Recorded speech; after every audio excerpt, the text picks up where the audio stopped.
Yo, what's up guys? For today's videos, yan, kakain po tayo guys ng lamb biryani. Yan guys, tanggalin ko muna ng botones kasi mainit. Yan, dasal muna tayo. Thank you Lord sa blessing.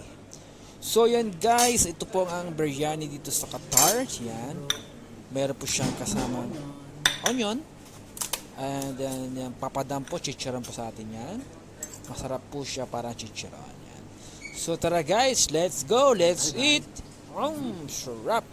So yan guys, ito po yung pinaka-isang favorite ko dito, yung lamb biryani guys.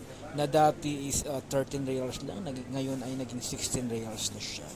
Nagmahal ka guys, kasi mabenta siya. So yun guys, tuloy lang po natin ang ating pagkain. Yan, ang dami kong gutom dyan kasi galing pa ako trabaho niyan.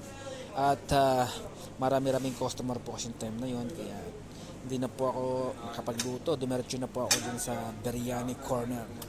Yan guys, ang biryani corner guys, malapit lang po sa bahay namin. At sa likod lang po kami guys. Yan. Kain po tayo!